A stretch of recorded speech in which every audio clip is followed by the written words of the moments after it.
तो अभी हम माइंडफुलनेस के हवाले से सर मैंने रिक्वेस्ट की थी सर की। और उन्होंने काफ़ी इस पे काम भी किया हुआ है और मुख्तलिफ मौके पे माइंडफुलनेस के हवाले से उन्होंने लेक्चर्स भी दिए हैं। एक खुशकिस्मत जिसे मैंने भी अटेंड किया था। और तो फिर मैंने सोचा कि फेसबुक पे इनसे रिक्वेस्ट की जाए कि वो हमें माइंडफुलनेस के बारे में थोड़ी सी बात करें और उसके बारे में बताएं। तो मेरा ख्याल में हम इसको शुरू करते हैं। आप हमें सिर्फ ये बताएं कि माइंडफुलनेस क्या चीज़ है।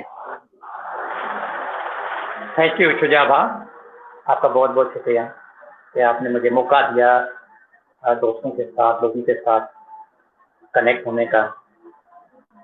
थोड़ा सा मैं एक बैकग्राउंड बताऊं कि ये जो माइंडफुलनेस जो चीज़ें हैं इसमें मैं इंडल्ज कैसे हुआ और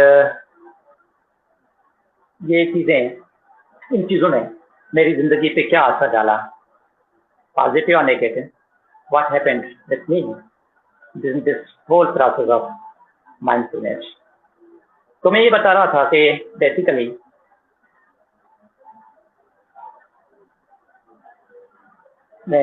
हम जो ज़िंदगी में पढ़ते हैं, आगे बढ़ते हैं, अचीवमेंट करने की कोशिश करते हैं, पैसा कमाने की कोशिश करते हैं, ज़िंदगी में और लग्जरी हासिल करने की कोशिश करते हैं।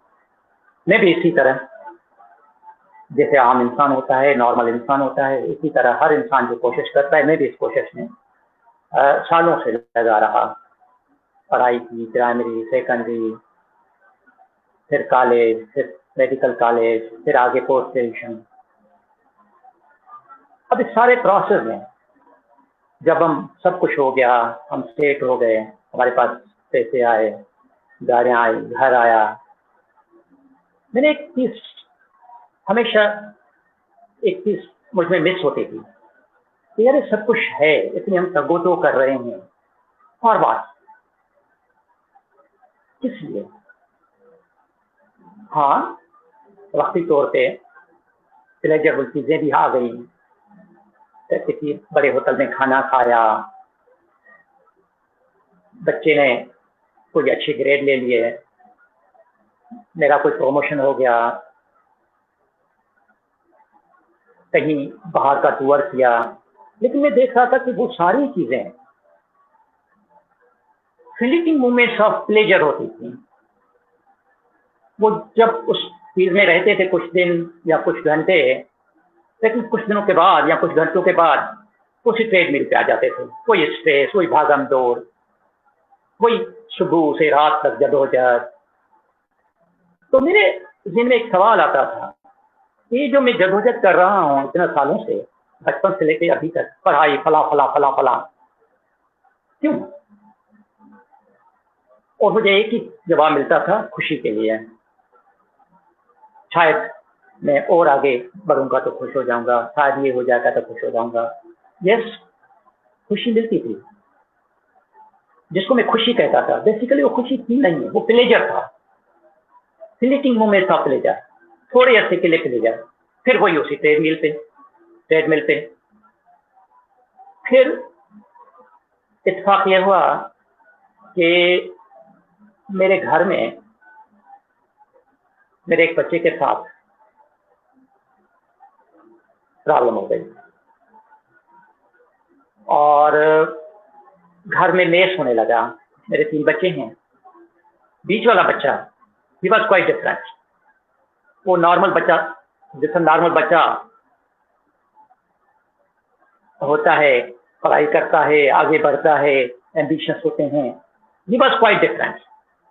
उसका कोई इंटरेस्ट नहीं था पढ़ाई में, लेकिन हम चाहते थे वो पढ़े, और फिर हम उसको रास्ते पे लाने के लिए हमने एक जदोजहद शुरू कर दी कि वो भी मेरी बेटी की तरह पोजीशन ले, मेरे छोटे बेटे की तरह ब्राइट स्टूडेंट बने।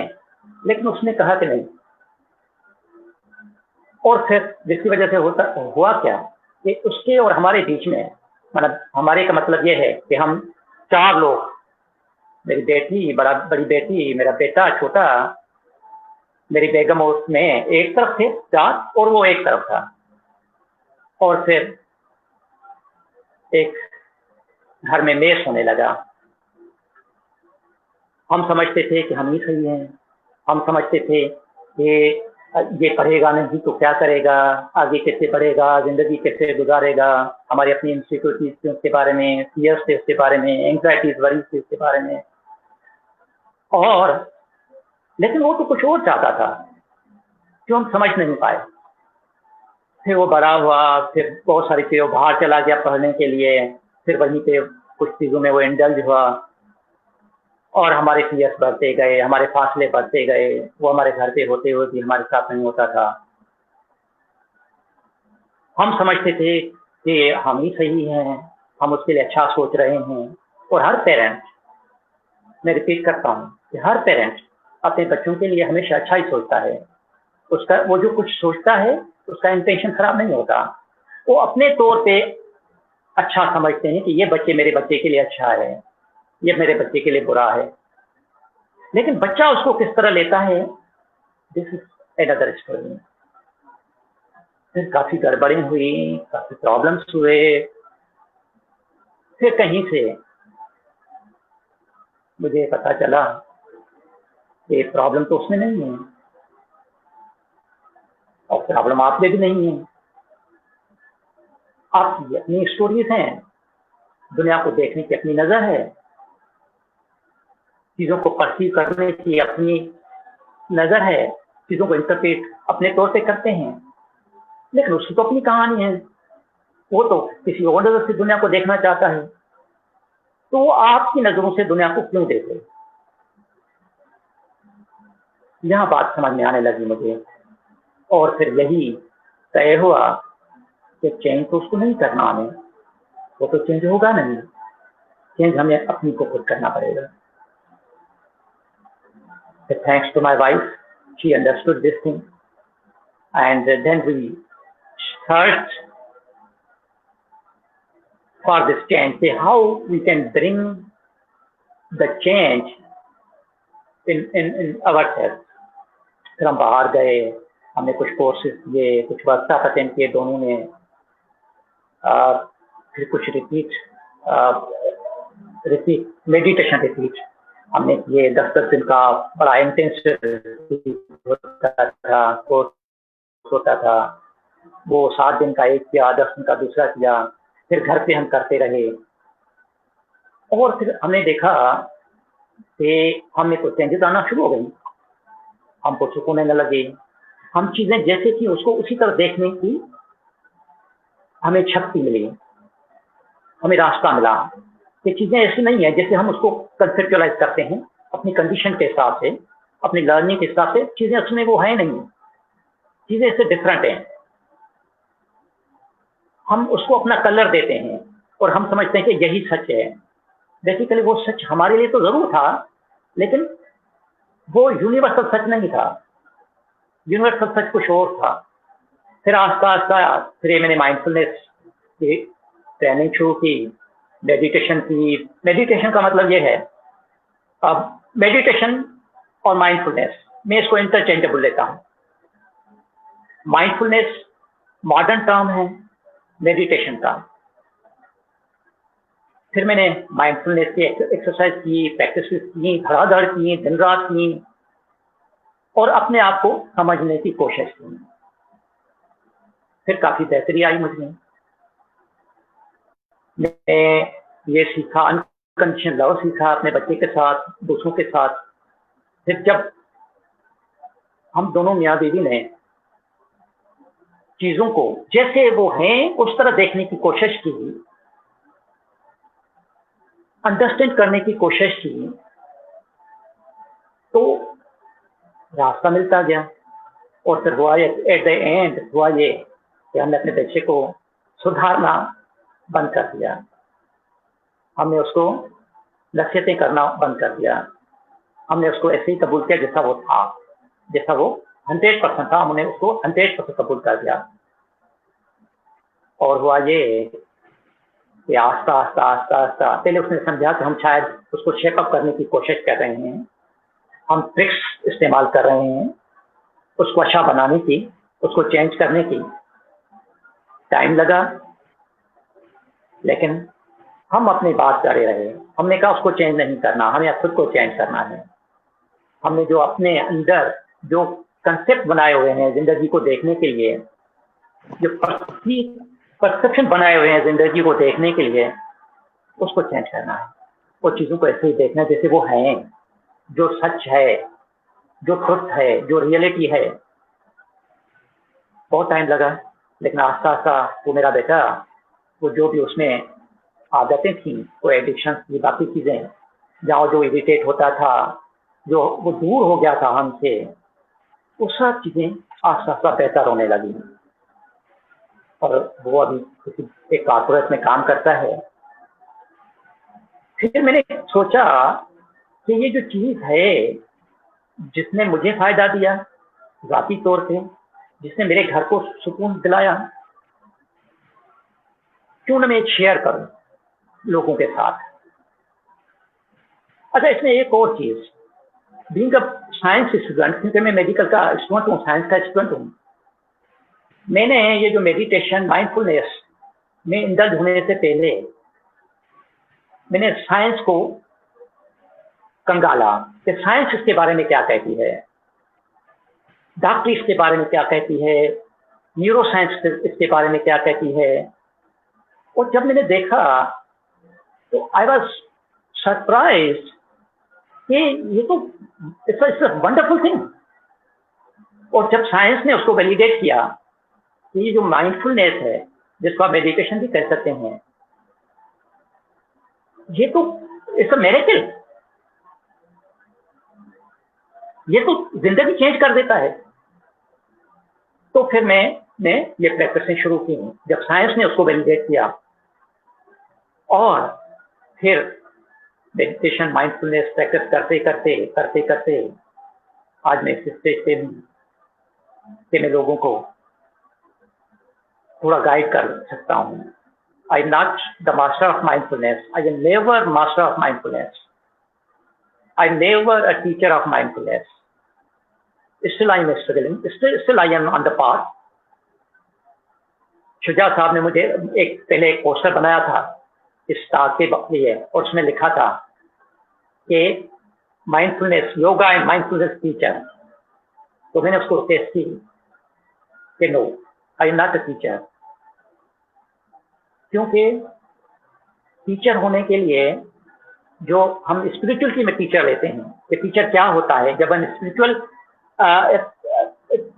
ट्रेनिंग करते हैं तो हम टीचर किसको कहते हैं? हम टीचर उसको कहते हैं जो वो चीजें जो बता रहा है, वो चीजें जो लोगों को सिखा रहा है, वो उसमें खुद कितनी एम्बॉयडेड है, वो कितना उस चीजों का मुजस्सम है, उसका एग्जाम्पल है, वो खुद उसमें कितनी इनकॉर्पोरेटेड है, वो सिर्फ जबान से उतरिंग करता है उन चीजों की, या उसमें अंदर वो चीजें कूट कूट के भरी हुई हैं, वो चीजें नजर आती हैं या नहीं नजर आती। तो मैं I am on the path, still I am practising, but I am not a teacher. लेकिन मैं ये इस वजह से लोगों को बताता हूँ कि इसमें दो फायदे होते हैं मेरे, जो मैंने महसूस किए। एक फायदा ये हुआ कि लोगों को थोड़ा सा रास्ता दिखाना कि वो गेट स्टार्ट, वो थोड़ा स्टार्ट हो जाए। और दूसरा मुझे बड़ा फायदा हुआ कि जैसे जैसे मैं टीच करता जाता हूँ, जैसे जैसे लोगों को बताता जाता हूँ, मैं क्लियर होता जाता हूँ माइंडफुलनेस की तरफ से, क्लियर होता जाता हूँ कि ये चीज, और फिर वो चीजें मेरे अंदर एम्बॉयडेड होती जा रही है। तो मैं टीचर नहीं हूँ, मैं मास्टर नहीं हूँ, लेकिन आई एम ऑन द वे। और वैसे कोई इंसान परफेक्ट तो बन नहीं सकता, तो मैं फिर से कहता हूँ कि मैं परफेक्ट नहीं हूँ।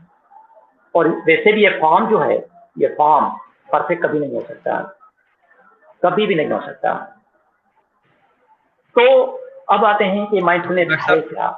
मेरे ख्याल में अगर इस बात को अगर थोड़ा सा और इसमें जाएं, तो आपकी जो स्टोरी आप बता रहे थे वो तो ऐसी है कि मेरे ख्याल में हर वालिदैन या जिनके औलाद है वो इस प्रोसेस से गुजरते हैं, मगर बहुत कम लोग हैं जो अपना वे आउट भी पा लेते हैं। आप उनमें से चंद में से हैं जिन्होंने अपना एक वे आउट पा लिया और बहुत अच्छे अंदाज से आपने उसको टैकल किया। मगर बहुत सारे वालिदैन हैं, जाहिर है हर एक के बच्चे, मेरे भी बच्चे हैं, तो हमें बहुत मुश्किल होती है उनको डील करना, बच्चों की नफ्सियात को समझना, उनके उनके ज़हन में क्या है, वो क्या चाहते हैं, वो हमें लोगों को नहीं पता होती है। और फिर हम अपने तौर पर अपने डिसीजन इम्पोज करना चाहते हैं, अपने डिसीजन उन पे करना चाहते हैं। और ये अच्छी बात है कि आपने एक वे आउट तलाश किया और आपकी,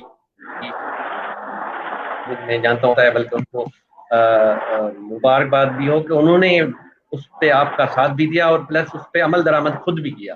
तो ये एक बहुत बड़ी अचीवमेंट है मेरे ख्याल में। और जहाँ तक उस्ताद की बात है, तो योगा तो आप खुद सिखाते रहे हैं, तो अगर हम उसको योगा उस्ताद भी कह दें तो मेरे ख्याल में कोई आपकी ये कसर नफ्सी है कि आप इसको नहीं समझते। मैं समझता हूँ कि आपका काफी बड़ा कंट्रीब्यूशन है लोगों को सिखाने में। और खासतौर पर जब ये माइंडफुलनेस की बात हो रही थी, तो मैंने आपके जो सेशन है एक अटेंड किया था, आपने तो बहुत सारे किए थे, मगर मेरे करीब भी था और मैं इत्फाक से उस दिन आपका अटेंड किया था। मुझे तो काफी उसमें बहुत सारी चीजें नई बात मालूम हुई। और मैं समझता हूँ उसमें हमने उस दिन मेडिटेशन भी किया था और वो बहुत ही डीप था। और दूसरी बात ये थी कि जो आप कह रहे थे मेडिटेशन और माइंडफुलनेस बहुत इंटरचेंजेबल है, तो मैं समझता हूँ माइंडफुलनेस कुछ ज्यादा ही उससे आगे है। क्योंकि माइंडफुलनेस में तो आप चलते फिरते, आंखें खोलते हुए, खाना खाते हुए, पानी पीते हुए, दो लोगों से मिलते हुए, आप अगर माइंडफुलनेस में हैं तो आप जो है वो ये समझा जाता है। वैसे तो मेडिटेशन तो और भी चीज है, मगर ये समझा जाता है आप बैठे हुए हैं आंखें बंद करके, आप और नहीं तो कुछ भी नहीं सोच रहे हैं, या सांस पे और कर रहे हैं, या कोई मंत्र पढ़ रहे हैं, या कोई विजुअलाइजेशन कर रहे हैं। तो ये एक, मतलब मैं समझता हूँ मेडिटेशन से कोई ज्यादा ही चीज है बड़ी हुई, बढ़ती हुई। तो अब आते हैं वापस जो हमारा टॉपिक है, माइंडफुलनेस। तो अब आप चीज बताएं। थैंक यू सुधा साहब। असल में क्या है कि जब हम माइंडफुलनेस की बात करते हैं या मेडिटेशन की बात करते हैं, तो हम समझते हैं कि शायद ये कोई स्पेशल चीज़ है, शायद कोई स्पेशल ट्रेनिंग है, शायद को किसी इसका ताल्लुक किसी रिलीजन से है, किसी ट्रेडिशन के साथ है। तो बिल्कुल नहीं, ये सिंपल एक माइंड एक्सरसाइज है। ये इस नथिंग, ये एक एक्सरसाइज है।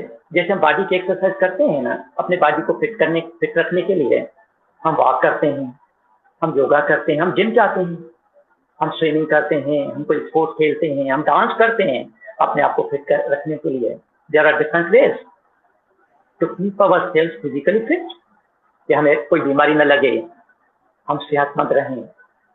इसी तरह ये जो माइंडफुलनेस है, ये माइंड की एक्सरसाइज है।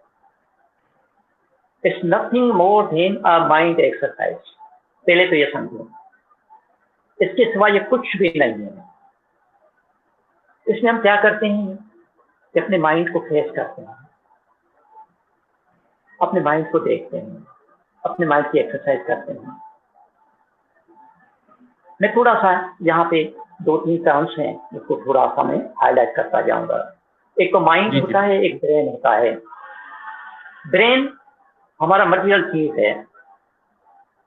ब्रेन, हमारे अंदर न्यूरॉन्स होते हैं ब्रेन में, उसके अंदर सिनेप्स, न्यूरॉन के बीच में कनेक्शंस होते हैं जिसको हम सिनेप्स कहते हैं, और फिर वो एक दूसरे से कनेक्ट होते हैं, केमिकल से एक दूसरे को छोड़ते हैं, हम इसको ब्रेन कहते हैं। ये मटेरियल चीज होती है, मैटर होता है। जैसे मेरा बाजू है, इसी तरह ब्रेन भी मैटर है। लेकिन माइंड एक अलग चीज है। माइंड क्या है? माइंड उस ब्रेन में जो इंफॉर्मेशन दौड़ रही होती है, जो नॉन मटेरियल चीज होती है, जो नॉन मैटर होता है, उसको माइंड कहते हैं। मिसाल के तौर पे थॉट आता है, कोई ख्याल आता है, कोई इमोशन डेवलप होता है, कोई फीलिंग होती है, लाइक डिसलाइक की फीलिंग होती है, ये इसको माइंड कहा जाता है। तो हम इस माइंड को ट्रेन कर रहे होते हैं। अगर हम ईमानदारी से देखें तो ये जो माइंड है, ये हमारे कंट्रोल में नहीं होता। माइंड हमें चला रहा होता है, माइंड में जो ख्याल आता है, माइंड में जो फीलिंग आती है, माइंड में जो इमोशन डेवलप होता है, उसी तरह हम रिएक्ट कर रहे होते हैं दुनिया में, उसी तरह हम बात कर रहे होते हैं, बॉडी रिएक्ट कर रहे होते हैं। और जिसकी वजह से होता क्या है कि हम गुलाम बन के रह जाते हैं, हम ऐसी ऐसी चीजें करते हैं, हमसे हो जाती हैं, माइंड हम करा लेता है जो हम चाहते नहीं। मैं मिसाल के तौर पे आपसे पूछूं कि जब आप सुबह नींद से उठते हैं तो क्या आप ये सोचते हैं कि 11 सुबह को नाश्ते पे किसी बच्चे को डांटना है, मुझे बीवी से तू मामा करनी है, ऑफिस में जाके कोलीग के साथ कोई लड़ाई लड़नी है, इरिटेट होना है, शाम को 6 बजे कोई डिप्रेशन को ट्राई करेंगे, कोई एंजाइटी लेंगे? बिल्कुल नहीं, ये हमारी चॉइस नहीं होती, लेकिन फिर भी हो जाता है। तो इस ट्रेनिंग में, इस माइंड ट्रेनिंग में, इस माइंडफुलनेस ट्रेनिंग में हम को जो अंदर चल रहा होता है उसको अपने हाथ में ले लेते हैं, हम उसका मास्टर बनते हैं। नॉर्मली माइंड हमारा मास्टर है और हमें किसी काम का नहीं छोड़ता। इस एक्सरसाइज में हम उसका मास्टर बनते हैं।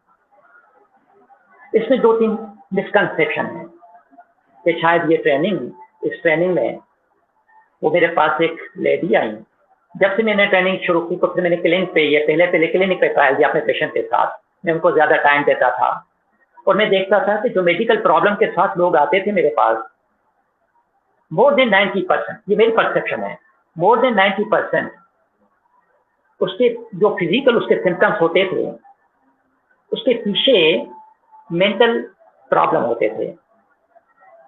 उस पर एंग्जाइटी होती थी, वरीज होती थी, डिस्पेरेशन होती थी। तो जब मैंने ये चीजें सीखना शुरू की तो फिर मैंने पेशेंट पे ट्रायल करना शुरू किया। पेशेंट को मैं मेडिटेशन सिखाता था क्लिनिक पे, 10-15 मिनट उसको देता था। तो एक दफा एक लेडी आई, बड़ी परेशान थी, मैंने उसको कहा कि तुम मेडिटेशन कर। उसने कहा क्या है डॉक्टर साहब, ये माइंडफुलनेस क्या है आप? फिर मैंने उसको 10-15 मिनट उधर कराया, प्रैक्टिस कराई। वो चली गई घर पे। मैंने कहा घर पे आप 5 मिनट 10 मिनट अपने आप को दें, सुबह के टाइम में किसी कोने पे बैठ जाएं, घर के किसी कमरे के कोने में बैठ जाएं जहां पीसफुल माहौल हो, सुबह के अर्ली इन द मॉर्निंग करें। 15-20 दिन के बाद वो मेरे पास आई, उसके साथ मैंने ड्रग्स भी लिखी। उसने कहा कि डॉक्टर साहब ये जो ड्रग्स आपने दी, दवाई मुझे दी, उससे तो मुझे बड़ा फायदा हुआ है, बाकी वो जो आपने बताया था एक्सरसाइज वो मुझसे नहीं हो पाया। मैंने कहा क्या हुआ? कहना डॉक्टर साहब हो ही नहीं रहा था। आपने मुझे कहा कि नाक पे जो सांस चल रही है, इधर जो सेंसेशन हो रही है नाक पे, उस पर ध्यान दो। जैसे मैं ध्यान देती थी 2 सेकंड में दिमाग पता नहीं गुम हो जाता था ख्यालों में, फिर मैं याद आता था, फिर मैं वापस आती थी, फिर भाग जाता था 2 सेकंड में, और इरिटेशन होती थी मुझे, मैं बार बार आती थी, बार बार भागता था। ये मुझसे नहीं हुआ। तो मैं उसको शायद ये समझा नहीं पाया कि ये बड़ा मिसकंसेप्ट है मेडिटेशन का या माइंडफुल एक्सरसाइज का, कि शायद इस एक्सरसाइज में हमें अपना माइंड खाली करना होता है, एक जगह फोकस करके बाकी माइंड को ताला देना होता है, लॉक करना होता है, ब्लैक आउट करना होता है, स्विच ऑफ करना होता है। तो मैं ये बताना चाहता हूं कि इस एक्सरसाइज में हम माइंड को ब्लैक आउट नहीं करते, माइंड को बंद नहीं करते, माइंड को स्टिल नहीं करते। ये हो ही नहीं सकता, ये मुमकिन ही नहीं है। ये बड़ा मिसकंसेप्शन है, मिसकंसेप्ट है, गलतफहमी है इस एक्सरसाइज में कि शायद हम माइंड को, क्योंकि अगर आप ब्लैक आउट करेंगे माइंड को तो आप अनकॉन्शियस हो जाएंगे। तो हम इसमें ये नहीं करते, हम फोकस करते हैं माइंड को एक जगह, माइंड भागेगा। This is the evolution of our mind. ये इंसान जात के माइंड की इवोल्यूशन है कि वो एक जगह न टिके, ज्यादा देर तक एक जगह न टिके, कभी नहीं, ये मुमकिन ही नहीं है वो एक जगह टिके, वो भागेगा। तो इस एक्सरसाइज में हम क्या करते हैं, हम जैसे ही वो भागता है हम कोई फोकस देते हैं। इसके 3 फेसेस होते हैं, 3 फेसेस। एक फेस ये होता है पार्ट 1 कि हम बैठते हैं, हम माइंड को एक फोकस देते हैं, कोई भी फोकस। मैं आमतौर पे जो सांस चल रही होती है अंदर बाहर, ब्रीदिंग इन ब्रीदिंग आउट, ये मैं फोकस देता हूँ। जो नॉस्ट्रल्स पे ये सेंसेशन होती है मैं उसको फोकस करता हूँ। सांस अंदर जा रही है, जो सेंसेशन हो रही है, सांस बाहर आ रही है, जो सेंसेशन हो रही है नॉस्ट्रल्स पे, मैं उसको फोकस करता हूँ और यही मैं सिखाता हूँ। जैसे ही आप फोकस करेंगे mind after few breaths mind होगा ही नहीं वहां पे, और ये होगा माइंड लॉस हो जाएगा, अपने फोकस से हट जाएगा। अब दूसरा फेस आता है कि after few minutes, 5 minute 10 minute, हमें याद पड़ता है ओहो हमें तो नाक पे रहना चाहिए था, हमें तो अपने ब्रीथिंग पे रहना चाहिए था, ये हम कहाँ चले गए। वो जो नोटिसिंग है कि मैं तो लॉस्ट हो गया, मेरा माइंड तो लॉस्ट हो गया, अपने फोकस से हट गया है, अपने फोकस से, दिस इज सेकंड फेस, हम इसको कहते हैं नोटिसिंग। और तीसरा फेस होता है कि हम फिर उस माइंड को जेंटली अपने फोकस पे ले आते हैं दोबारा। तो ये 3 फेसेस होते हैं, याद रखना है, इट्स अ वेरी इंपॉर्टेंट। पहला फेस कौन सा कि हम फोकस करते हैं माइंड पे। दूसरा ये कि माइंड भाग जाएगा, it will, I tell you it will, वो नहीं रुकेगा देर तक, जब तक आपकी प्रैक्टिस बहुत स्ट्रांग हो जाए तब तक ये नहीं रुकेगा। और दूसरा उसको नोटिस करना है कि हाँ माइंड वांडर कर गया है, माइंड लॉस्ट हो गया है अपने फोकस से। और तीसरा कि हम उसको रिटर्न बैक करते हैं वापस फोकस से। तो लोग ये समझते हैं, यहाँ पे सबसे बड़ी गड़बड़ जो होती है मेडिटेशन न करने के लोगों की, या मेडिटेशन को ट्राई करने के बाद बहुत सारे लोग छोड़ देते हैं, सिर्फ ये वजह होती है कि वो समझते हैं कि ये जो माइंड भागता है ये नहीं भागना चाहिए। तो मैं आज इसको करेक्ट कर दूं कि ये जो माइंड भागता है अपने फोकस से हट जाता है, गुम हो जाता है, और जब आप उसको नोटिस करते हैं कि oh I have been distracted, I have been lost, ये जो नोटिसिंग है, this is the most powerful movement of meditation, and this is meditation, this is meditation. और यही आपको अपॉर्चुनिटी देती है अवेयरनेस की। You become aware, oh I have been lost. अगर ये माइंड आपको न दे तो आपकी मेडिटेशन हो ही नहीं सकती, क्योंकि जब आप रिटर्न बैक करते हैं, अब रिटर्न बैक का मतलब ये है कि होम बेस आपने बनाया ये नाक सेंसेशन एट योर नॉस्ट्रिल्स, ये होम बेस बनाया। अब घर पे आने के लिए आपको कहीं बाहर जाना पड़ेगा ना, तब आप वहां से आएंगे। तो ये जो आप लास्ट हो जाते हैं, माइंड आपका लास्ट हो जाता है, ये भागना है, ये भागना ही सब कुछ है। जब आप उसको नोटिस कर रहे हो, oh I have been lost and this is a wonderful thing, फिर आप वापस ले आते हैं, फिर भागता है। तो लोग क्या करते हैं, लोग समझते हैं कि ये भागना नहीं चाहिए, लोग अपने से हार्श हो जाते हैं, अपने से इरिटेट हो जाते हैं, एजिटेट हो जाते हैं, कहते हैं नहीं नहीं मुझे तो यहाँ रहना चाहिए, मुझे टीचर ने बताया यहाँ रहना चाहिए, ये क्यों भाग जाता है। यहाँ से गड़बड़ शुरू हो जाती है, और फिर आस्ता आस्ता वो नहीं कर पाते और वो छोड़ देते हैं। This is the most common cause, common reason कि वो मेडिटेशन से हाथ उठा लेते हैं। वो समझते हैं कि ये हमारे पास की बात नहीं है, लेकिन ये असलियत है कि वो जो नोटिसिंग है वही मेडिटेशन है।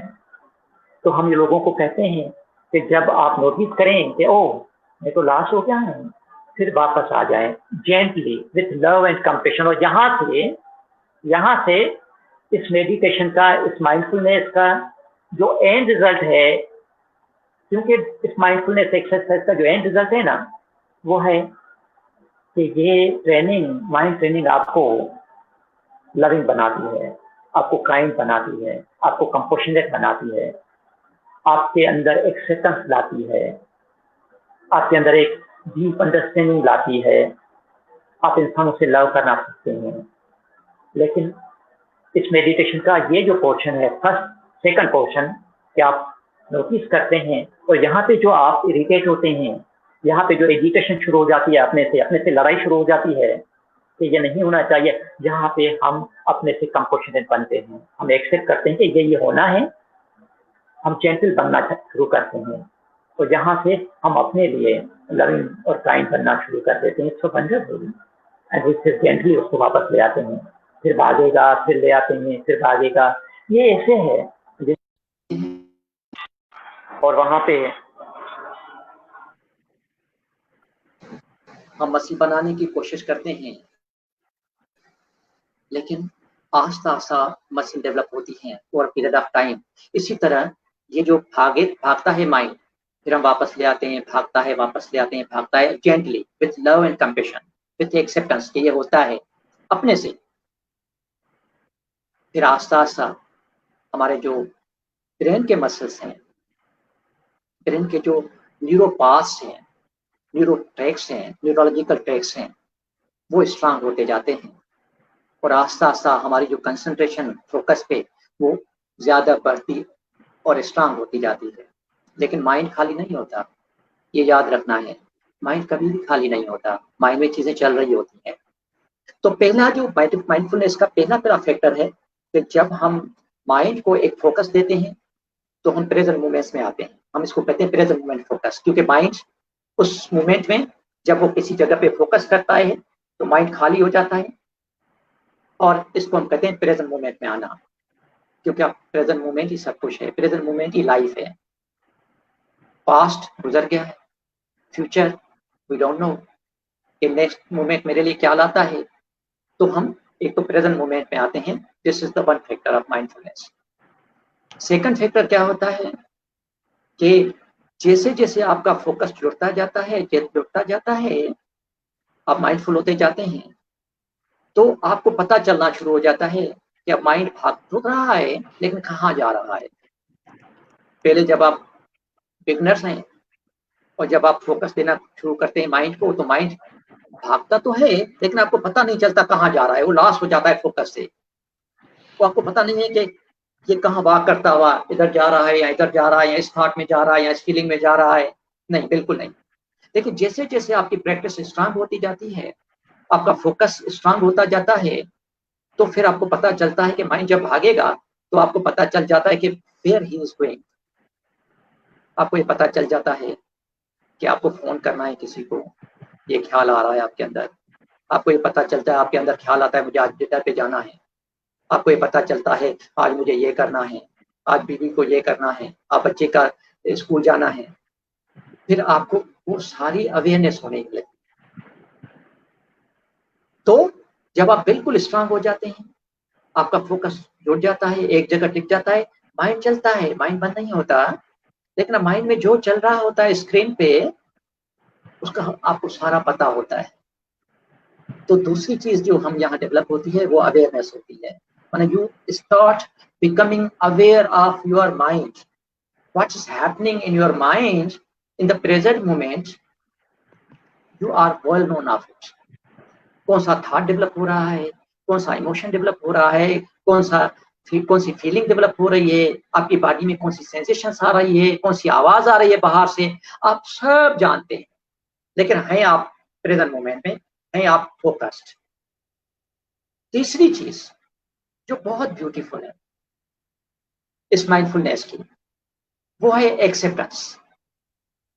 हम क्या करते हैं कि जो थॉट आया, वो थॉट बुरा आया, वो थॉट अच्छा आया, वो थॉट जेलिसी का आया, वो थॉट एंगर का आया, वो थॉट डिसलाइक का आया, वो थॉट फियर का आया, वो थॉट किसी चीज का भी जो थॉट होता है, या तो कोई अच्छा थॉट आया, लविंग थॉट आया, पॉजिटिव थॉट आया, नेगेटिव थॉट आया, हम उसको उसी तरह एक्सेप्ट करते, उस पे जजमेंटल नहीं बनते, हम उसको एक्सेप्ट करते हैं, हाँ ये है।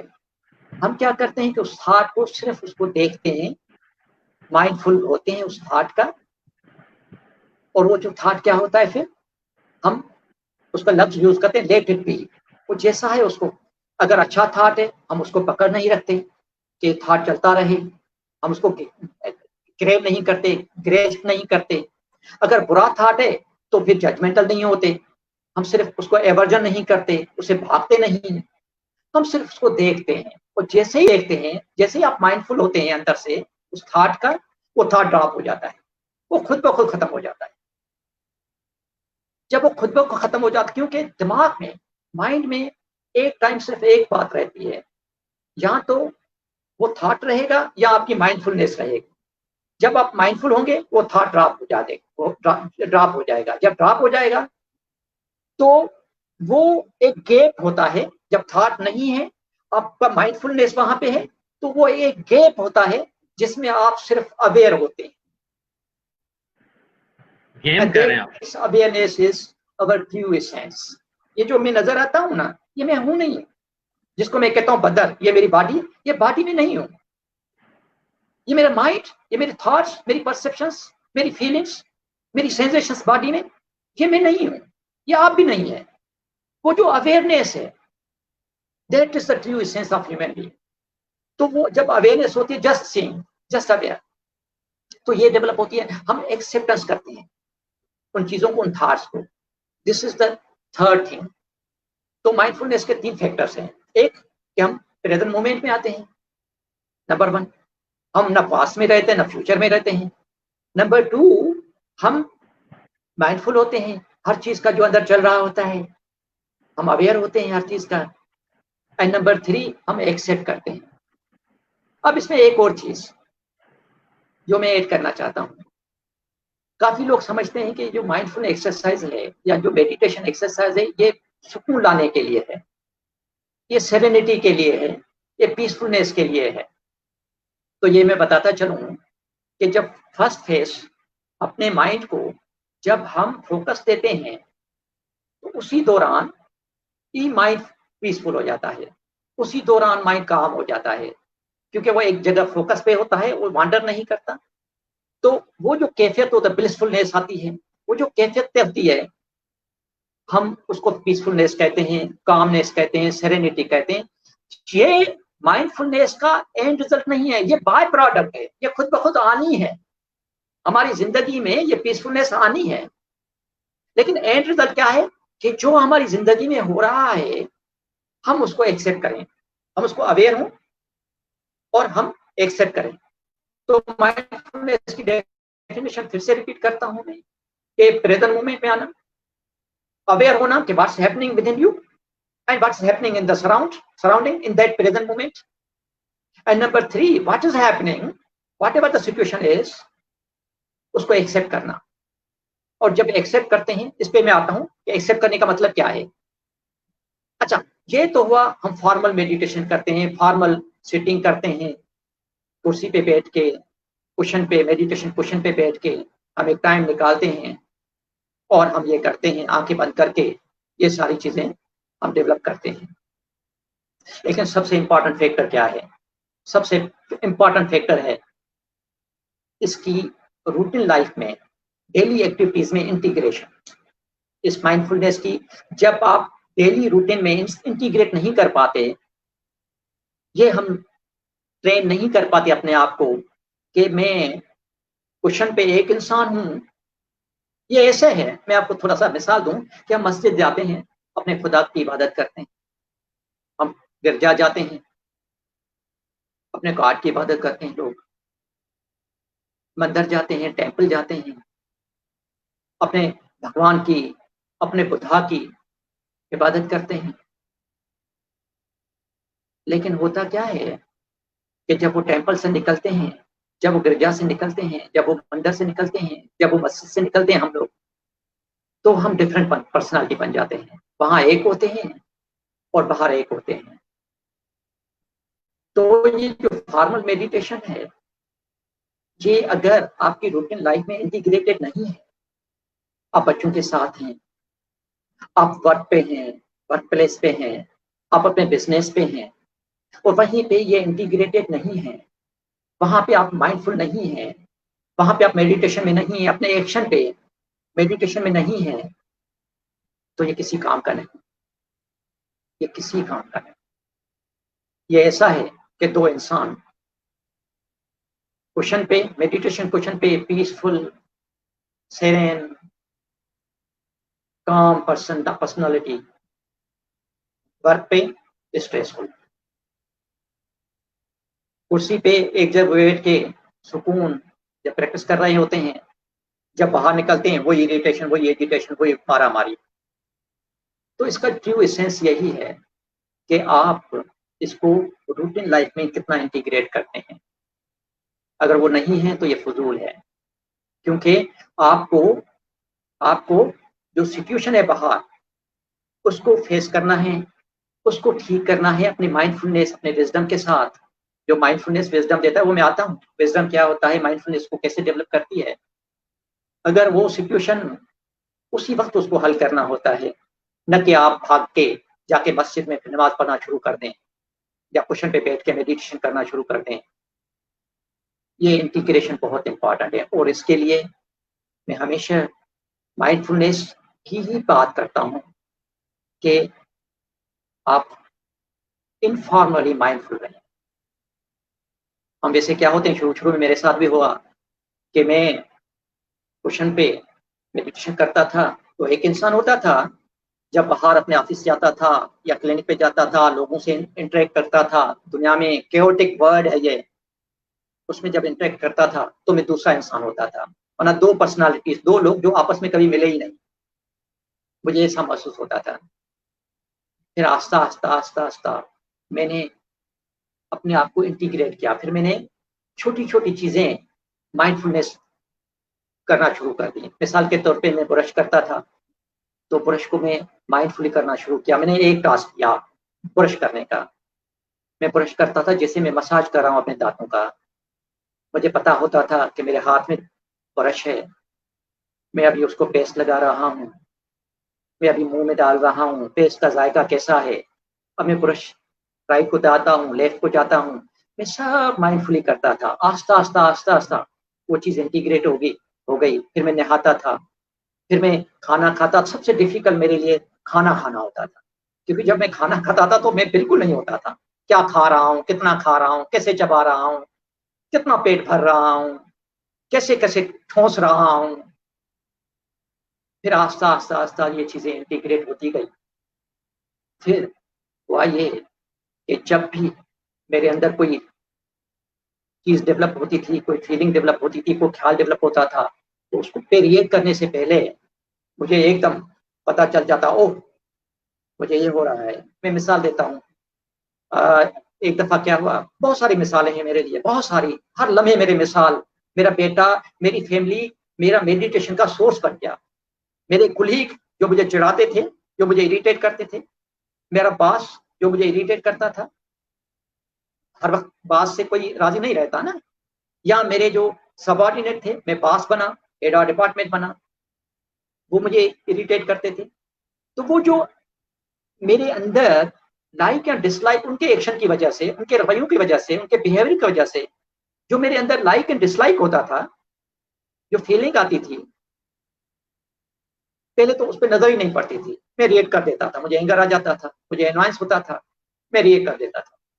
लेकिन आस्ता आस्ता माइंडफुल एक्सरसाइज सब ब्यूटी मिरेकल कि आस्ता आस्ता आप अगर किसी चीज को डिसलाइक करते हैं, हम उसको फीलिंग कहते हैं, तो उस पर फिर इमोशन डेवलप होता है, एंगर का या एनवायंस का, और फिर हम रिएक्ट कर देते हैं।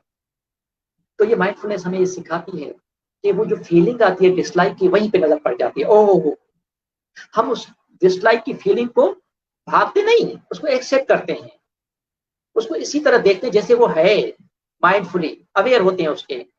जैसे ही आप उसके अवेयर होते हैं, तो वो डिसलाइक का जो फैक्टर है, जो नेगेटिव एनर्जी है डिसलाइक की, जो आगे जाके एंगर को जन्म दे रहा होता है, एंगर इमोशन है उसको जन्म दे रहा होता है, वहीं पे हम उसको रोक लेते हैं, हम उसको देख लेते हैं, वो खुद ब खुद ड्रॉप हो जाता है।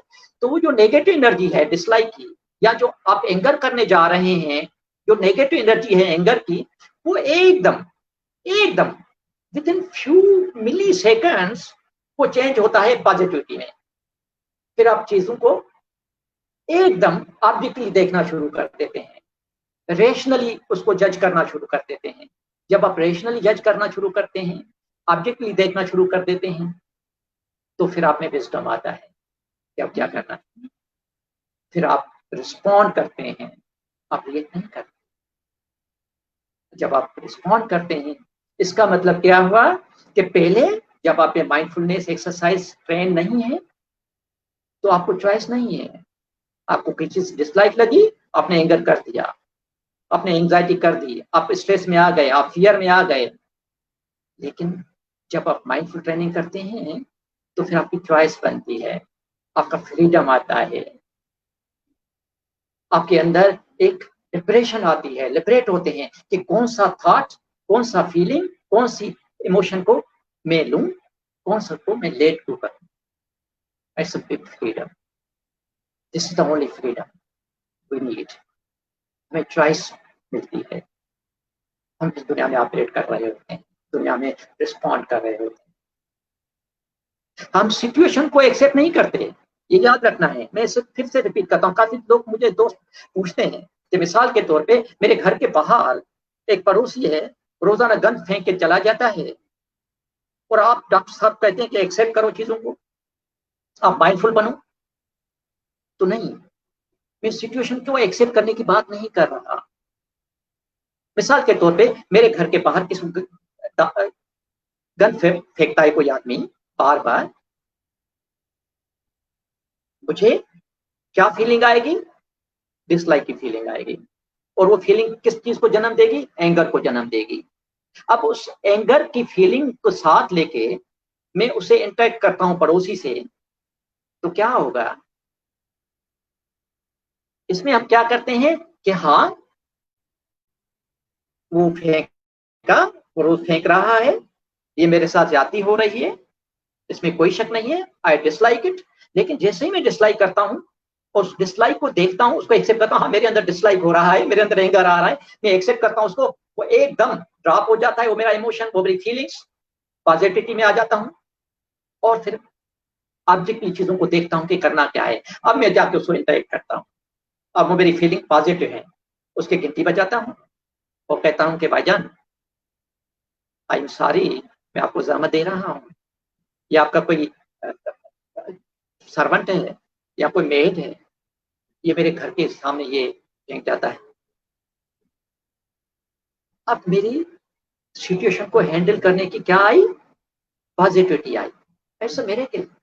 अब मुझे बताएं कि वो बंदा क्या रिस्पॉन्ड करेगा। लेकिन अगर मैं जाके खड़का, हो तुम्हारी ऐसी की तैसी, ओ तुमने रोज रोज ये करते हो, मैं रोज देखता हूं, क्या होगा? It's a life, it's a beautiful. इस तरह हम अपने बच्चे के साथ, अपनी बीवी के साथ, अपने घर वालों के साथ, अपने अड़ोस पड़ोस के साथ, ये चेंज सिर्फ मुझ में नहीं आती, ये चेंज सिर्फ आप में नहीं आएगी या नहीं आती, ये कंटेजियस है।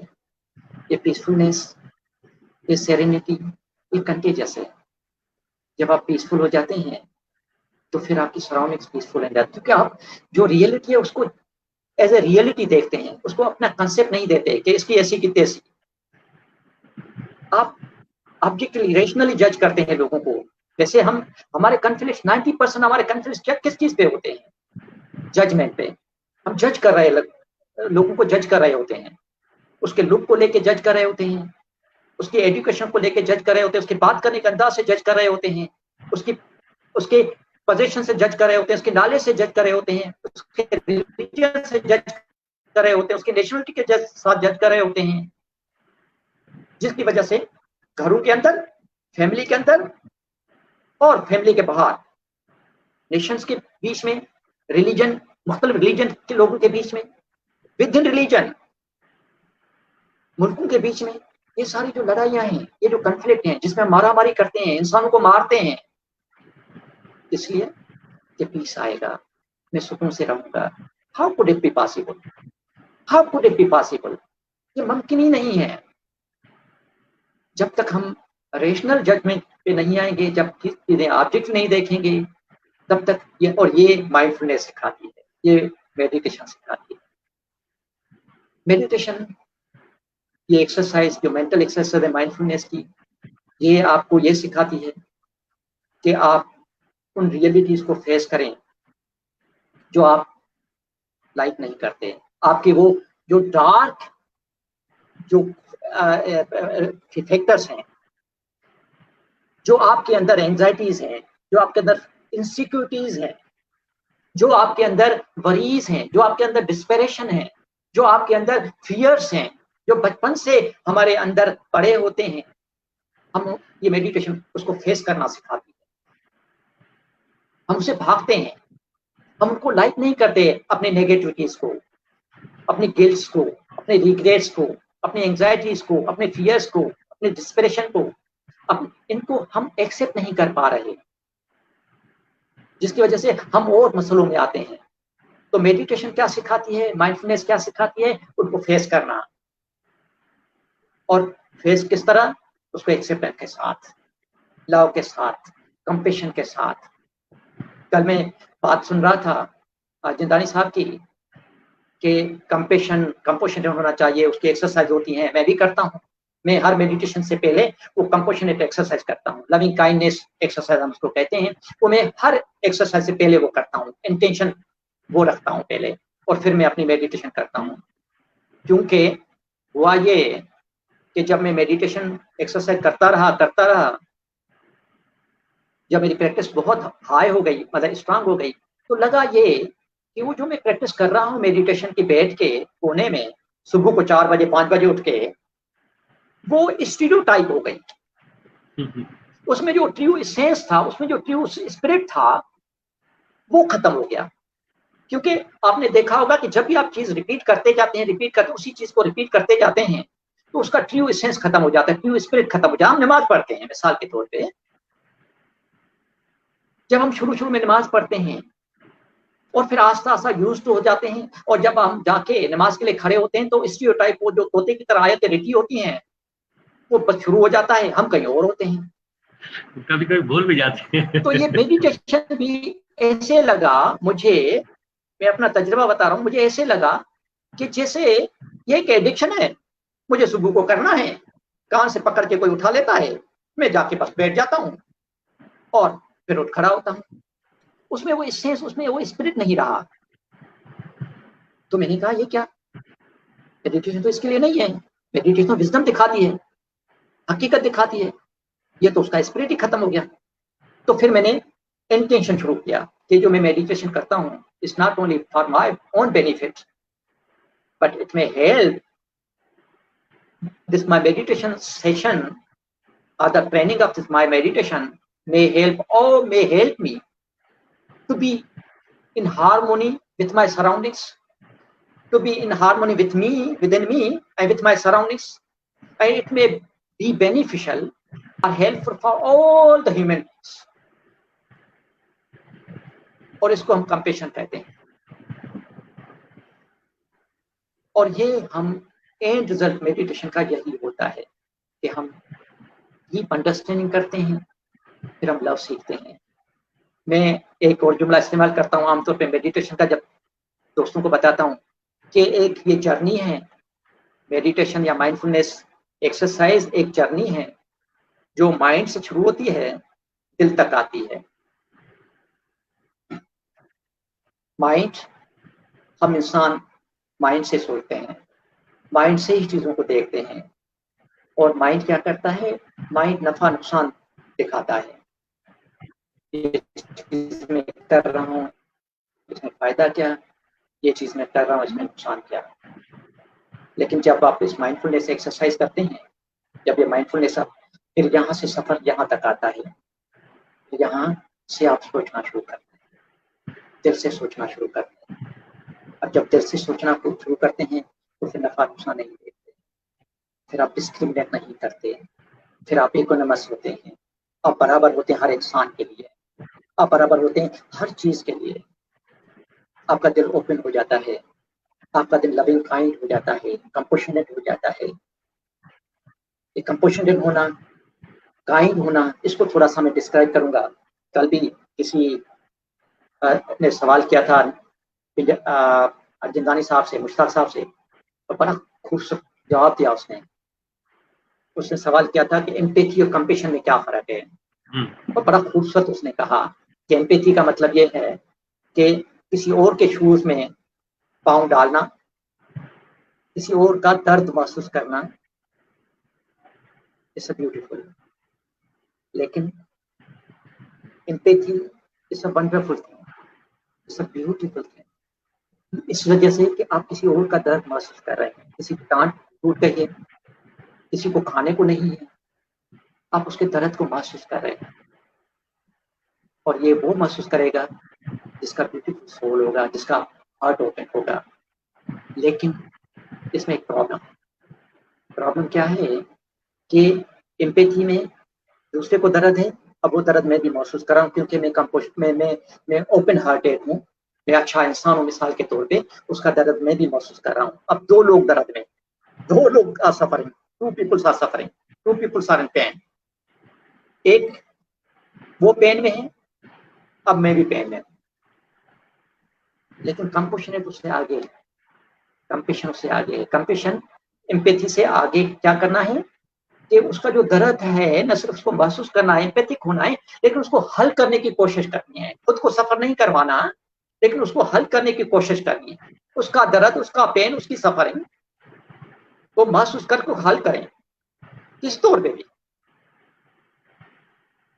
मैं इसकी मिसाल देता हूँ। मेरे एक जानने वाले दोस्त हैं, उसने एक किस्सा सुनाया। उसने कहा कि मैं अपनी गाड़ी में जा रहा था, बहुत गर्मी के दिन थे, तो मैंने देखा, दोपहर का टाइम था, मैंने देखा कि एक बच्चा गर्मी में नंगे पांव भागा जा रहा था और मुझे महसूस हुआ कि उसके पांव जल रहे हैं। और मुझे बड़ा अफसोस हुआ, बड़ा दुख हुआ कि कैसी जिंदगी है, ऐसा क्यों है। इसको एम्पैथी कहते हैं। वो भी दर्द में था, अभी इसने भी वो दर्द महसूस किया और उसने वो किस्सा सुनाया। हम 4-5 लोग बैठे हुए थे, मैंने उसको कुछ नहीं कहा क्योंकि मेरा ये ईमान है कि आप लोगों को हिदायत मत करें, अपने बच्चों को भी हिदायत मत करें, बिल्कुल नहीं। वो कैसे लेते हैं इसको, इट्स डिफरेंट। आपका भली इंटेंशन सही हो, लेकिन वो उसको कैसे लेते हैं। तो वो बड़ा ब्यूरोक्रेट है, वो यंग लड़का है, बड़ा हैंडसम, अभी कहीं डीसी लगा हुआ है। तो मैंने कुछ नहीं कहा, लेकिन फिर मैंने सोचा कि इसका दिल कितना खूबसूरत है, इसका दिल कितना अच्छा है, और ये एम्पैथी कहलाता है। लेकिन अगर इससे बढ़ के इसके अंदर जो अच्छा दिल है, जो ये हमारे अंदर क्वालिटी है, we have been born with innate quality of basic goodness. अगर वो उसको डेवलप करता और इंसान डेवलप करता तो वो उस मसला हल करता, उस बच्चे का, उस जो बच्चा पेन में था उसको हल करता। उसके पास गाड़ी थी, वो कुछ भी कर सकता था। मैं नहीं कहता कि उसको उठाता गाड़ी पे चप्पल लेके देता, लेकिन वो कुछ ना कुछ कर सकता था, बजाय कि खुद भी सफर हुआ। और फिर वो उसने कहा कि मैं सोचता रहा कि क्या है, कैसी जिंदगी है। तो कंपैशन और एम्पैथी का ये डिफरेंस है। कल मुश्ताक साहब ने बहुत अच्छा समझाया, तो आज भी ऐसी बात निकली तो मैंने इस पे 2-4 बातें कर दी।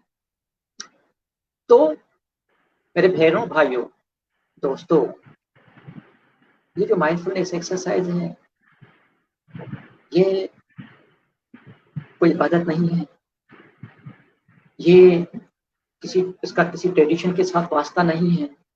ये सिंपल एक्सरसाइज है, माइंड की एक्सरसाइज है। और ये आपको ह्यूमन बीइंग सिखाती है। मैं हमेशा लोगों को कहता हूँ, लोग शायद इस मेडिटेशन को कुछ लोग समझते हैं कि मैं क्लाउड्स पे फ्लोट करूंगा, मैं पानी पे घूमूंगा। बिल्कुल नहीं। मेरा माइंडफुलनेस एक्सरसाइज करने का मतलब एक होता है, और वो यही है कि मैं एक रियल इंसान बनूं। I should be a real human being walking on this earth, a true human being walking on this earth.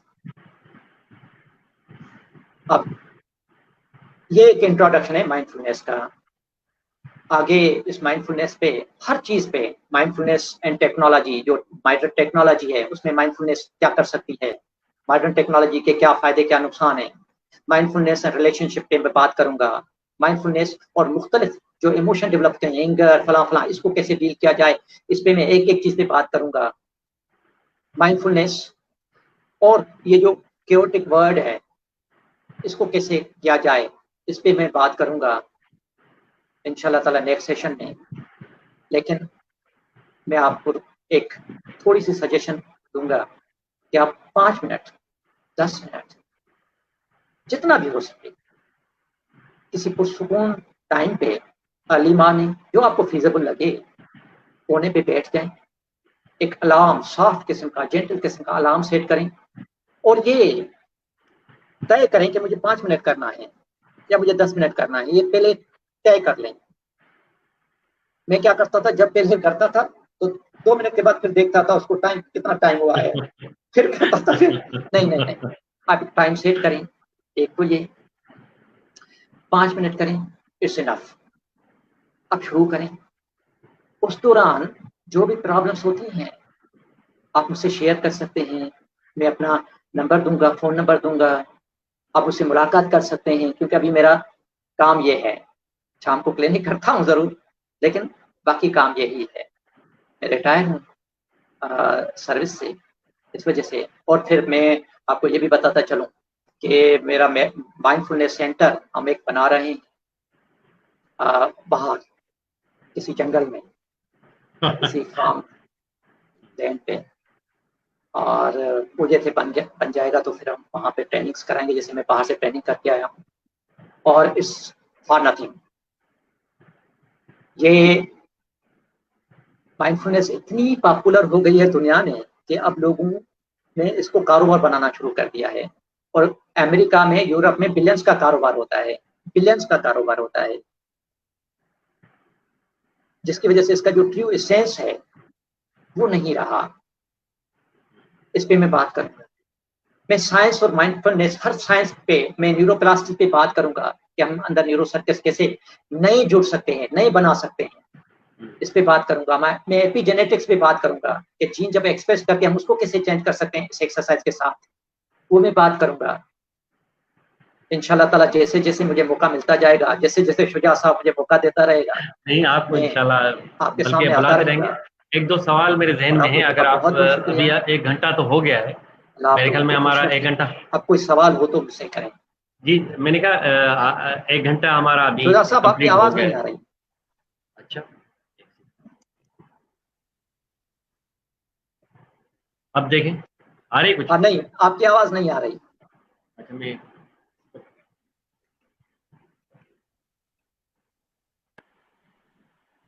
अब आ रही है?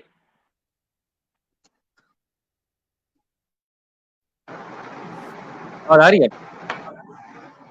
आवाज आ रही है? हेलो। आवाज अच्छे भाई? Hello.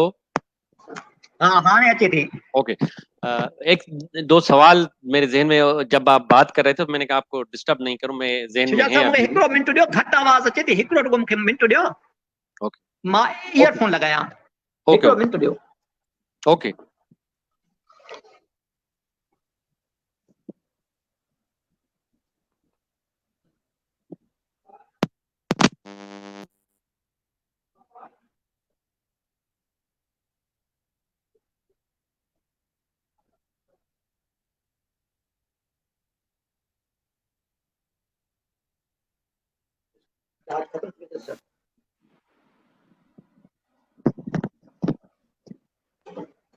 Hello hello testing. Hello hello hello testing. Hello.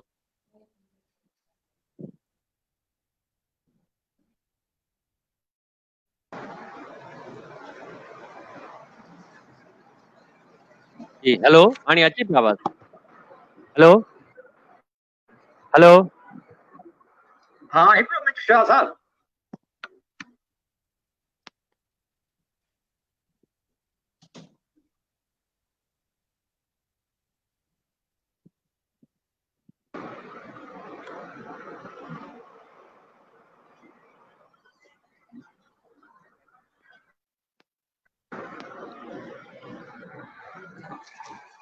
Hello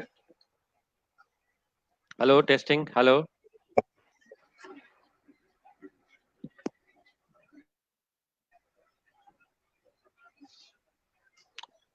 hello testing.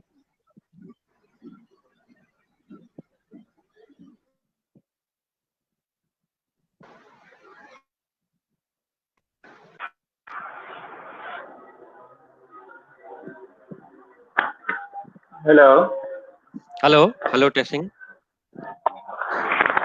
Hello आ रही है आवाज? Hello hello. हेलो, अब आ रही है टेस्ट? हाँ हाँ, अभी आ रही है, बिल्कुल आ रही है। ओके, जस्ट मुख्तसरन सवाल करना था। एक तो ये कि ये लोग, जी आप लोगों को आ रही आवाज। मैं ये कहना चाह रहा था कि एक तो हम लोग बल्कि कहते हैं कि हमारा जो माइंड है वो मीनिंग मेकिंग मशीन है, यानी हम लोग खुद भी मीनिंग मेकिंग मशीन है। मतलब हम हर वक्त कोई ना कोई मतलब देते रहते हैं हर चीज को, जो भी ख्याल आता है। आपने भी बिल्कुल उसी वक्त जो कहा था, तो माइंडफुलनेस को यानी आपने खुद भी रियलाइज किया था कि मेडिटेशन करते करते आप एक यक्षानियत में आ जाते हैं। अगर माइंडफुलनेस आपको एक दूसरे जहान में ले जाती है, तो अब मेडिटेशन ही तरीका है जो आप बता रहे थे। तो मेरा यही सवाल है जो पहले भी मैंने किया था कि ऐसा क्या करें कि हर वक्त चलते फिरते खाना खाते भी और लोगों से मिलते हुए भी हम हर वक्त माइंड में रहें, मतलब माइंडफुल रहें। तो मेडिटेशन के अलावा क्या होना चाहिए? जो थोड़ा सा इसको, जैसे आपने ब्रीदिंग की बात की कि सेंसेशन को फील करें, वो भी हम लोग करते रहते हैं। इस तरह के मेडिटेशन तो चलें एक समझ में आने वाली है, मगर ये जो वे ऑफ लाइफ बनाने की बात है, उसके बारे में अगर थोड़ी सी बात करें। This a very important question. मैंने ये कहा था कि आप इस मेडिटेशन को, इस माइंडफुल एक्सरसाइज को आम लाइफ में कैसे इंटीग्रेट करें। उसके लिए आपको इनफॉर्मल मेडिटेशन, इनफॉर्मल माइंडफुलनेस करनी पड़ेगी। अब उसका तरीका मैंने क्या ढूंढा? मैंने ये ढूंढा कि मैं शौरी तौर पे, कॉन्शियसली तौर पे चीजें लिख लेता हूँ, रख लेता हूँ। मिसाल के तौर पे मेरे इस मोबाइल फोन में सालों से एक बीप बजता है, यार 15 मिनट के बाद, हर 15 मिनट के बाद एक बीप बजता है। और उस दौरान मैं स्टॉप दे देता हूँ अपने आप को। जैसे हम बचपन में खेलते थे ना, स्टॉप, तो हम बाद में स्टॉप देते थे, एक जगह स्टेचू बन जाते थे। इसी तरह वो जब बीप बन जाता है, बीप हर 15 मिनट में बजता है, हर 15 मिनट में। और पहले तो लोग समझ नहीं पा रहे थे, मेरे साथ जो रहते थे, सर ये क्या हो रहा है, ये बीप क्यों बचा? मैंने कहा ये मैसेज है। उस मैसेज को मैं लेता था, एकदम में हर चीज छोड़ देता था, हर चीज स्टॉप देता था अपने माइंड को। अब माइंड को कैसे स्टॉप दिया जाए? बॉडी को तो ठीक है, मैंने ऐसे स्टॉप दे दिया, माइंड को कैसे स्टॉप दे? माइंड तो चलता है, उसका आसान तरीका है। और जो लोग पार्टिसिपेंट हैं उनको भी मैं एक अभी दावत देता हूं कि सिर्फ आपको अपने दिमाग में अंदर झांकना है। What's going on in my mind at this moment. जैसे ही आप अंदर झांकेंगे, एकदम आपका माइंड खाली हो जाएगा। एक सेकंड के लिए, कितने भी सेकंड, एकदम आप उसको देखते रहे माइंड को, माइंड खाली हो जाएगा। माना आपके माइंड को स्टॉप आ गया, आप स्टॉप हो गए। अब क्या करता हूं, दूसरा स्टेज क्या करता हूं, उसमें स्टॉप देके फिर एकदम अपने बॉडी को फील करता हूं। जैसे बॉडी जिस पोस्चर में होती है, मैं ऑफिस में बैठा रहता हूं, मैं इवन शेव कर रहा होता हूं, मेरे हाथ में रेजर होता है, जब वो स्टॉप आता है तो मैं एकदम अपने माइंड को स्टॉप देता हूं। जिस पोजीशन में मेरी बॉडी होती है उसको मैं फील करने की कोशिश करता हूं। और तीसरा, फिर मैं रिलैक्स करता हूं अपनी बॉडी को, मुस्कुरा देता हूं अपने से। वो जो लम्हा है, ये जो माइक्रो मूवमेंट्स मैंने स्टॉप की थी कुछ सेकंड की, ये मुझे एनर्जाइज कर देती हैं, मुझे एक नई एनर्जी दे देती हैं। और ये मैं अपने बच्चों को भी सिखाता हूं। मेरे बच्चे, दोनों बच्चे कॉर्पोरेट सेक्टर में काम करते हैं, बड़ा स्ट्रेस होता है, बड़े टारगेट्स होते हैं। उनको भी मैं सिखाता हूं कि हर 15 मिनट, आधे घंटे के बाद, घंटे के बाद आप अपने आप को स्टॉप दें। तो होता क्या है कि जब आप स्टॉप देते देते देते देते एक आदत बन जाती है, फिर बीप की जरूरत नहीं पड़ती। एक तो ये, दूसरा ये कि जो आप काम करते हैं आप उसमें आ जाए। माइंडफुलनेस सेंटर में किसी टीचर से इसने पूछा, किसी स्टूडेंट ने, किसी आदमी ने पूछा कि आप यहाँ करते क्या हैं, इतना बड़ा मेडिटेशन सेंटर, माइंडफुलनेस सेंटर बना के बैठे हैं, आप यहाँ क्या करते हैं? तो उसने कहा कि यहाँ हम खाना खाते हैं, वॉक करते हैं, काम करते हैं, सिटिंग करते हैं। तो उसने कहा ये तो हम भी करते हैं। उसने कहा ये तो हम भी करते हैं, ये तो सारी दुनिया करती है, ये कौन सी बात करते हैं आप यहाँ बना के बैठे हैं इतना बड़ा?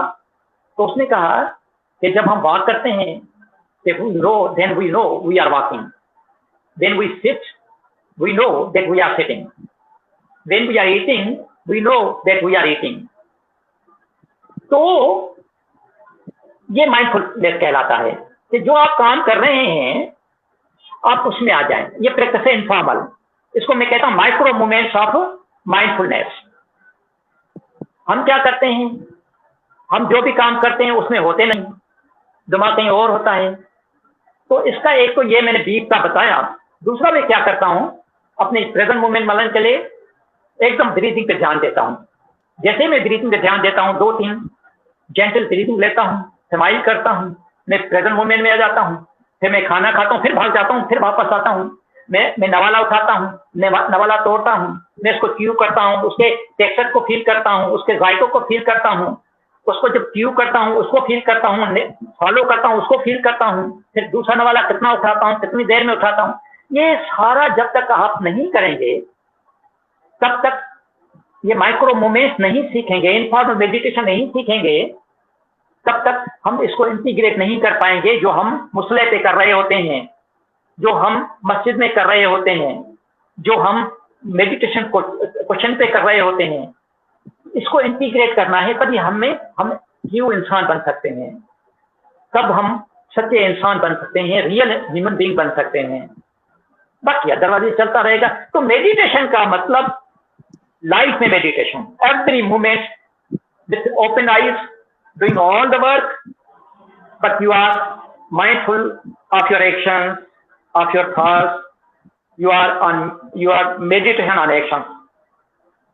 This is the true essence of this meditation, and it gives you the true wisdom.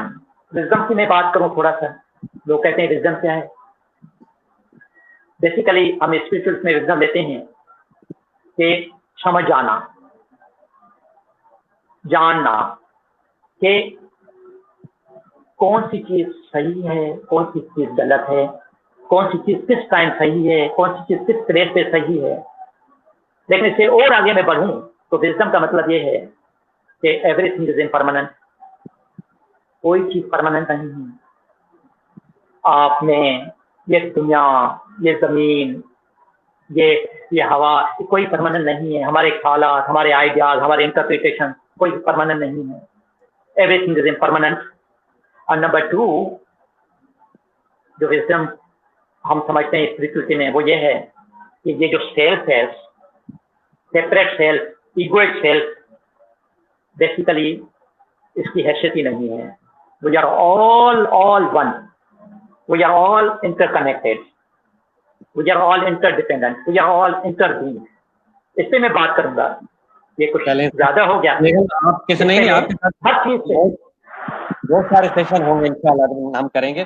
और दूसरी बात ये कि आपने इतनी सारी चीजें आज दे दी हमें, अगर हम इसको अप्लाई करना शुरू करें, खासतौर पर जो आपने अभी ये टिप्स बताए, ये बहुत काम की चीजें हैं। मेरे ख्याल में इसको हम लाइफ में अगर अडॉप्ट करें तो बहुत हमारे काम है। तो अभी है कि अभी हम इसको क्लोज करेंगे। उसको करने से पहले मैंने रिक्वेस्ट की थी मुश्ताक साहब से कि वो कुछ क्लोजिंग रिमार्क्स बोले, तो मैंने उनको ऐड किया हुआ है। तो अभी मुश्ताक साहब से रिक्वेस्ट है कि वो वोट ऑफ थैंक कर लें या जो भी क्लोजिंग रिमार्क्स हैं वो कर दें। Over to you sir. Doctor साहब, शुजा भाई, thank you so much for giving me another opportunity. मुझे बोलने का दोबारा आपने मौका दिया है। और डॉक्टर प्रोफेसर बदर अब्बासी का शुक्रिया अदा करना, ये तो एक बहुत बड़ा एजाज है मेरे लिए। तो उनकी जो टॉक है माइंडफुलनेस पे, मेडिटेशन पे, मैं शुरू से उसका हिस्सा हूँ। और मैंने अपने कमेंट्स भी जहाँ जहाँ मैंने सोचा वहाँ मैं देता रहा। तो डॉक्टर साहब की जो बात है, मैं सोच रहा था कल मैंने भी तकरीबन इसी मौजू पे बात की थी, और आज मैं जब डॉक्टर साहब को सुन रहा हूँ तो मुझे लगा कि वो मुझसे बेहतर बात कर रहे हैं और बिल्कुल आसान अल्फाजों में मेडिटेशन को और माइंडफुलनेस को समझाया और वही एम्पैथी और कंपैशन को बताया और मिसालों के जरिए से, और सबसे बड़ा तो उन्हें अपनी जिंदगी का मिसाल दिया कि मैंने किस तरीके से अपनी जिंदगी के प्रॉब्लम को रिव्यू किया, एनालाइज किया, और मैं इस बात पे फिर आया कि जो बेहतरीन सलूशन मेरे लिए है वो मैं मेडिटेट करूं जिंदगी में, तो वो जो ख्यालात मेरे नेगेटिव ख्यालात हैं वो सारे चले जाएंगे पॉजिटिविटी की तरफ, और I will feel happiness, I will feel calm, I will feel peace, and I will have no worries of those sort. तो वो उन्होंने पाया अपनी जिंदगी में, उन्होंने एक प्रॉब्लम को एड्रेस किया और उसका हल पाया, और फिर वो उसके पीछे लग गए कि मुझे इसी पाथ पे रहना है और इसी पाथ को एक और जिला बख्शनी है। तो वो उसको सीखने के लिए फिर नेपाल भी गए, और उसको सीखने के लिए वो फिर दुबई गए। चूंकि हम बहुत अच्छी तरह वाकिफियत है डॉक्टर साहब से और उठना बैठना उनके साथ होता है, और हम बैठ के एक साथ मेडिटेशन भी करते हैं। और दूसरी बात यह है कि आप मेडिटेशन के फील्ड में, माइंडफुलनेस के फील्ड में इतने पक्के हो गए हैं कि वो लोगों को बदलने के लिए उन्होंने एक अज़म कर लिया है कि मुझे इंसानियत की खिदमत इस राह में करनी है। डॉक्टर साहब is a highly qualified clinical practitioner, लेकिन मेडिसिन का डेफिनेटली लोगों को हेल्प करने का और मेडिसिन को प्रैक्टिस करने का फायदा है और लोगों को फायदा होता है। लेकिन डॉक्टर साहब ने ये भी देखा कि और ये छोटी सी सॉफ्ट अगर वो भी में हम शामिल कर लें, चाहे मैं मेडिसिन ले रहा हूं, लेकिन अगर जिंदगी में इस छोटी सी स्किल को, which is easy, it is inexpensive, it is no cost treatment, तो अगर वो मैं अपनी जिंदगी का हिस्सा बना लेता हूं जो डॉक्टर साहब ने बनाया है, तो से लोगों में एक नई जिंदगी पैदा होती है, एक जिंदगी का एक नया लुत्फ आने लगता है। और अब डॉक्टर साहब ने तो मुकम्मल इरादा कर लिया है कि मुझे एक सेंटर भी बनाना है, और ऐसा सेंटर हो जहां मैं डेडिकेटेडली काम करूं, लोग आए अपने प्रॉब्लम्स, मेंटल प्रॉब्लम्स, अपने जिस्मानी प्रॉब्लम ले आए, and I will solve it. So doctor साहब, ये बहुत ग्रेट सर्विस है जो आप करने जा रहे हैं लोगों की, और आप लोगों की वैसे ही सर्विस कर रहे हैं, उनको वैसे ही फायदा पहुंचा रहे हैं अपने लेक्चर से, अपनी बातों से, अपनी वाइफ से, अपनी मेडिटेशन की प्रैक्टिस से। तो हम बहुत शुक्रगुजार हैं आपका कि आज आपने टाइम निकाला और हमें अपनी इतने अच्छे एक्सपीरियंस से हमें फायदा पहुंचाया। बहुत बहुत शुक्रिया।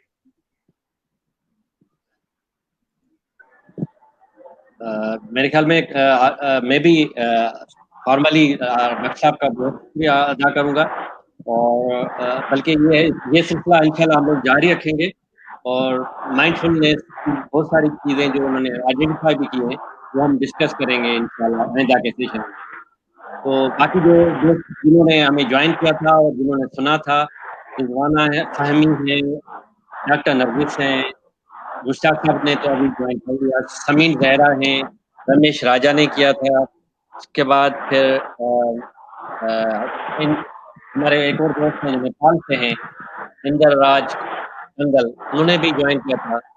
तो आप सब दोस्तों का बहुत बहुत शुक्रिया और इंशाल्लाह फिर ये सिलसिला जारी रहेगा।